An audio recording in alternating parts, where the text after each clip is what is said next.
आप देख रहे हैं डार्क 2.0। तो चलिए बढ़ते हैं आज की कहानी की ओर। आज की कहानी हमारे साथ शेयर की है आर्यन जी ने।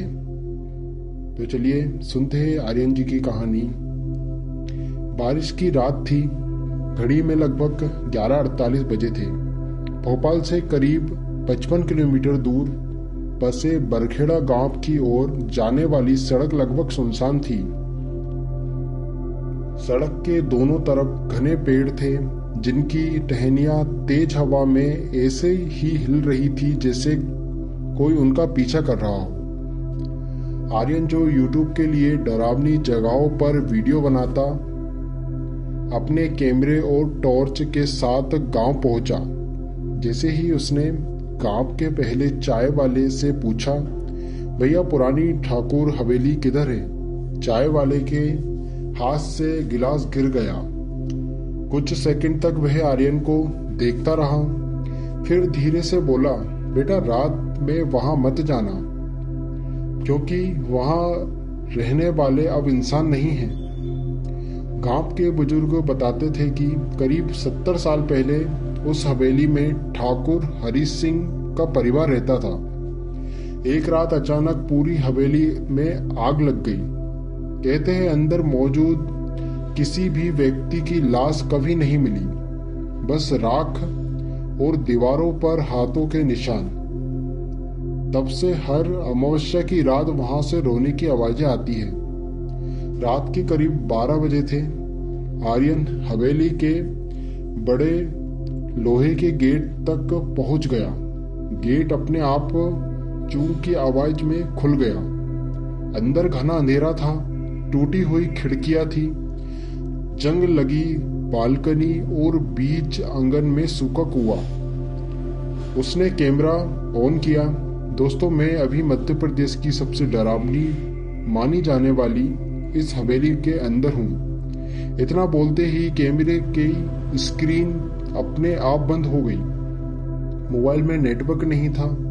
घड़ी रुक चुकी थी। चारों तरफ सिर्फ सन्नाटा था। अचानक ऊपर की मंजिल से कदमों की आवाज आने लगी। आर्यन ने टॉर्च ऊपर घुमाई। कोई नहीं था, लेकिन आवाज जारी थी। वह सीढ़ियां चढ़ने लगा।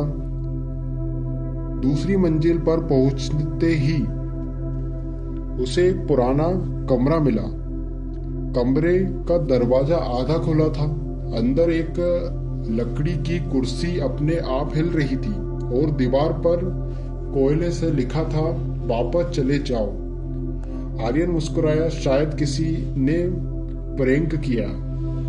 तभी उसके पीछे किसी बच्चे की आवाज आई, अंकल।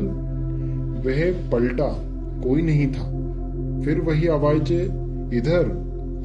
इस बार आवाज अलमारी के अंदर से आ रही थी। आर्यन ने धीरे से अलमारी खोली। अंदर सिर्फ एक पुरानी गुड़िया रखी थी, लेकिन उसकी आंखें आर्यन की तरफ घूम गई। टॉर्च बंद हो गई। पूरा कमरा अंधेरे में डूब गया और तभी किसी ने उसके कान में बिल्कुल पास आकर फुसफुसाया, तुम भी यहीं रह जाओ। आर्यन चीख पड़ा। वह भागते हुए नीचे आया, लेकिन हवेली का मुख्य दरवाजा गायब था।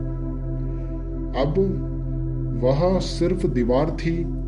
उसे समझ आ गया, वह अंदर फंस चुका है। आंगन के बीच खड़े कुएं से किसी औरत के रोने की आवाज आने लगी। आर्यन धीरे धीरे उसके पास गया। अंदर झांका तो नीचे पानी नहीं था, बल्कि दर्जनों चेहरे उसे देख रहे थे। सभी एक साथ बोले, हमें बाहर निकालो। अचानक पीछे से किसी ने उसका कंधा पकड़ लिया।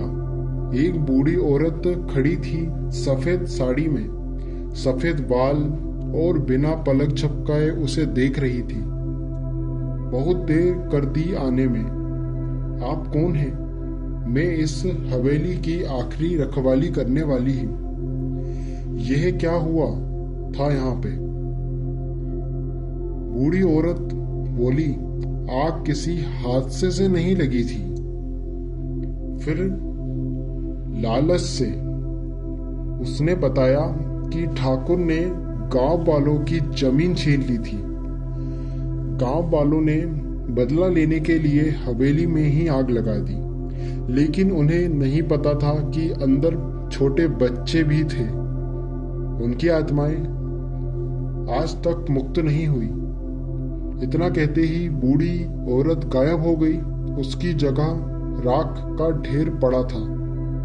अचानक पूरी हवेली कांपने लगी। ऊपर से सैकड़ों कदमों की आवाज, बच्चों की हंसी और किसी आदमी की जोरदार चीख। दरवाजों से खून जैसी लाल पानी बहने लगी। आर्यन दौड़ने लगा। उसे आखिरकार बाहर जाने का दरवाजा दिखा। वह पूरी ताकत से भागा। जैसे ही उसने गेट पार किया, पीछे मुड़कर देखा, हवेली गायब थी। वहां सिर्फ खाली मैदान था। सुबह गांव वाले उसे बेहोश हालत में मिले। उसका कैमरा टूटा हुआ था, लेकिन मेमोरी कार्ड सही था। जब वीडियो देखा गया तो आखिरी फ्रेम में आर्यन अकेला नहीं था। उसके पीछे करीब 20 सफेद परछाइयां खड़ी थी और सबसे पीछे एक छोटी लड़की कैमरे की तरफ देखकर मुस्कुरा रही थी।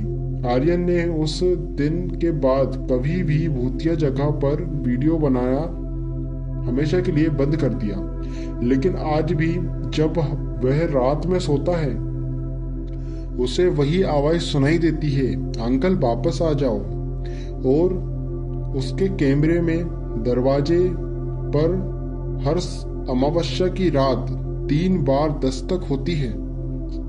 कहते हैं अगर कोई उस दस्तक का जवाब दे दे तो अगली सुबह उसका कमरा खाली मिलता। सिर्फ फर्श पर मिट्टी में लिखा होता, अब यह भी हवेली का हिस्सा है। तो दोस्तों, आपको कैसी लगी आज की कहानी? अगर आपको आज की कहानी हमें पसंद आई है तो ऐसी कहानी हमारे पास शेयर करिएगा। जब तक के लिए बाय एंड टेक केयर।